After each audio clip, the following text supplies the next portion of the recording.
Oi, sexto ano. Hoje nós vamos estar falando sobre como as teorias científicas evoluem ao longo do tempo.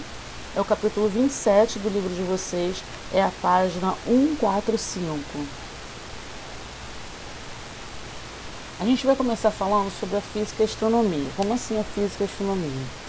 Como eu falei para vocês, o nosso tema é teoria científica, conforme elas vão evoluindo ao longo do tempo. O que a física tem a ver com a astronomia? Há muito tempo atrás, para a gente saber como as teorias e as leis elas eram feitas, se criou a física com a astronomia.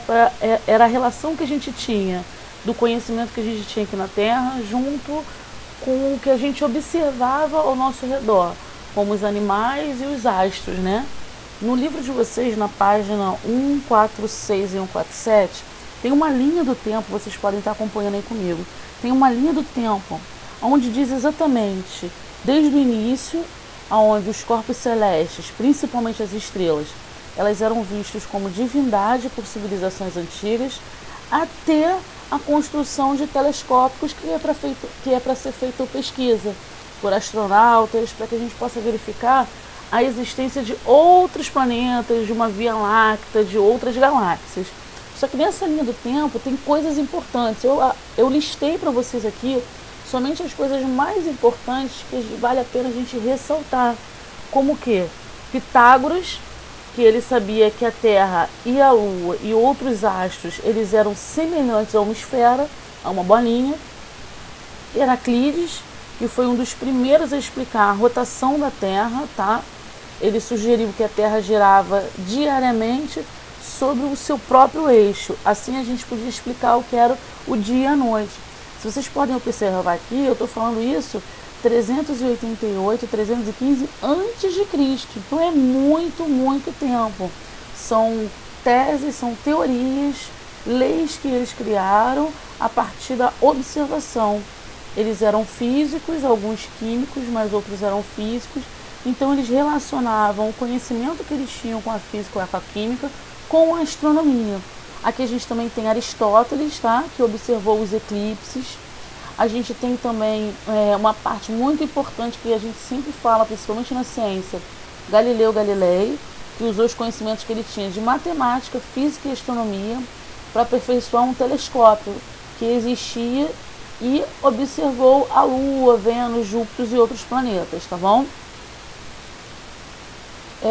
Como que é feita essa parte de leis e teorias, né? Tudo isso ele começa a partir do método científico. Foi dado esse nome como método científico, né? Porque Aristóteles é que criou esse método científico para estudar os fenômenos naturais. Mas foi Galileu Galilei que revolucionou a história da ciência, que aprimorou, incluindo passos mais detalhados. E esses passos a gente usa até hoje, que é o método científico. A gente começa com a observação de algum questionamento que a gente tenha, de alguma fase que a gente tenha. Por exemplo, eu, Viviane, vamos dizer que eu não tinha conhecimento de que a Terra era redonda ou de que como existia o dia e a noite. Eu fiz questionamentos. Por que é dia? Por que passa a noite? Porque eu ia fazer perguntas. Essas perguntas elas iam gerar hipóteses, que eu ia fazer experimentos e esses experimentos teriam análise de resultados. Com essas análises de resultados eu tinha conclusão. Essa conclusão ela poderia ser negativa ou ela podia ser positiva. Ela sendo negativa, ela era descartada e eu tinha que voltar de novo a fazer os experimentos, até eu saber o resultado, a resposta dos meus questionamentos. Mas caso ela fosse positiva, eu tinha a divulgação disso através de folhas, jornais impressos naquela época. Hoje em dia é feito digitalmente, ou elaborando uma teoria. E qual é a diferença entre teoria e lei científica, tá? A teoria é a explicação dos fenômenos da natureza, que surge a partir de hipótese comprovada por meio de pesquisas, experimentos e testes. É um conhecimento construído com base em observações e fatos. Já a lei científica é uma regra que se aplica a um fenômeno específico, o qual se manifesta sempre da mesma forma, como a lei da gravitação.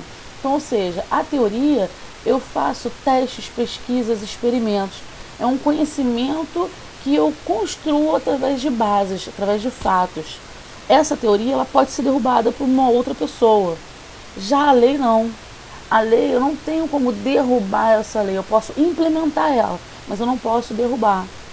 Eu posso aumentar a lei, construir mais, embasar mais ela, mas eu não posso retirá-la. Conforme acontecendo tudo isso, como eu falei com vocês da linha que a gente tem lá desde a época de estrelas como divindade e tudo mais, surgiu também o átomo, né? Eu vou falar aí para vocês da química e os modelos atômicos. O átomo, ele é a menor porção da matéria, tá? Esse nome átomo, ele foi proposto pelo filósofo grego Demócrito e Leucipo, tá? Existiam outros também que baseou experimentos e observações para saber o que era um átomo, né? Não lá pelo século XIX, mais ou menos, é onde a gente pode embasar que eles elaboraram alguns modelos. Dalton, ele é que iniciou essa parte de modelos atômicos, tá? Então, além dele, existiam outros 3 cientistas, o Thomson, Rutherford e o Bohr. Eles elaboraram modelos para explicar a estrutura do átomo. Cada um deles apresentou uma nova contribuição para o estudo. Como assim? Aqui embaixo tem a fotinho, para que vocês entendam. A matéria, a gente estudou isso logo no início, não sei se vocês lembram da matéria, o que é matéria. É tudo aquilo que eu possui, que ocupa espaço e possui massa. Um pedacinho da matéria, a gente tem a molécula, e dentro dessa molécula a gente tem um átomo, tá? Onde o átomo possui um núcleo com nêutrons e prótons, né? E ao redor dele nós temos o elétron, mas isso vocês vão estudar mais lá pra frente. É só para vocês terem ciência. Aqui tem os 4 modelos atômicos. Esses 4 modelos são o mesmo que tem no livro de vocês, tá? Se vocês não estão conseguindo visualizar, vocês podem pegar o livro de vocês, que é o mesmo. Primeiro a gente começa com o modelo de Dalton. Ele dizia que o átomo ele era feito de uma esfera maciça, né? O átomo da mesma substância, eles eram idênticos, eles eram indivisíveis e indestrutíveis. Esse era o modelo de Dalton.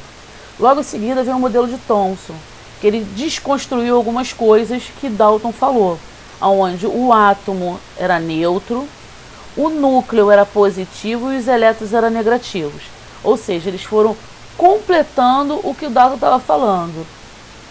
Logo em seguida veio o de Rutherford, onde ele observou que um átomo tinha um núcleo denso, pequenos elétrons que orbitavam, ou seja, giravam ao redor do núcleo, tá? E era um modelo planetário, ou seja, esférico, né? E depois passou ao modelo de Bohr, onde tinha os níveis de energia, órbitas estacionárias, quantização de energia e um modelo nuclear, que é o que a gente tem até hoje, tá? Como a gente pode relacionar a biologia com a teoria da evolução, né? Charles Davidson, ele fez essa mesma pergunta, esse mesmo questionamento. Ele queria descobrir por que aves tinham bicos diferentes um do outro, e ele começou a investigar esses hábitos alimentares e os hábitos de vida desses animais. As suas conclusões elas foram somadas e obtidas em vários tempos de investigação. Levaram anos para se elaborar uma teoria que explicasse a origem dessas espécies. A gente fala isso como a teoria da evolução, ou seja, onde um animal tinha uma perninha um pouquinho mais curta e hoje em dia ela já possui uma perna um pouquinho maior. Então, Charles Darwin, ele que iniciou essa teoria da evolução. Como? Observando, tá? Através do método científico. Darwin também comparou espécies de animais que viviam em diferentes regiões do planeta e também espécies atuais com as extintas, tá? Ele observou também que nessa comparação ele concluiu que as características dos seres vivos se transformam com o decorrer do tempo e são selecionadas para permanecer ou desaparecer. Isso é o que a gente chama de seleção natural. Então a seleção natural é um mecanismo fundamental da evolução. Essa teoria evolutiva, como eu falei, começou com Charles Darwin. A seleção natural, ela afirma que as características vantajosas de uma população para um determinado ambiente são selecionadas e contribuem para a adaptação e sobrevivência das espécies. Na seleção natural, as características vantajosas são mantidas na população. Na época em que Darwin formulou a teoria da seleção natural, não existiam estudos genéticos. Portanto, ele não sabia explicar os mecanismos de transmissão de características hereditárias. Hoje em dia, nós temos essa possibilidade porque a gente sabe que essa transmissão de características é feita geneticamente, através do nosso papai e da nossa mamãe. Então, a biologia, a teoria da evolução, ela foi construída e iniciou com Charles Darwin, através do quê? Da teoria da evolução e da seleção natural, onde na seleção natural, os animais, eles procuravam acasalar com parceiros que eram mais fortes, que eles eram mais, vamos dizer assim, eles tinham um fenótipo. Como assim fenótipo? Eles, vamos botar os leões para que vocês entendam. A leoa, ela só se relacionava com o leão se ele entrasse numa briga com um outro leão e ele ganhasse. Porque ele ganhando, a genética dele, na época eu não sabia que era genética, a genética dele induz que ele seria mais forte. Então ela acasalava com o macho mais forte para que os seus filhos fossem tão fortes quanto o pai. Então essa era a explicação que se dava para a seleção natural.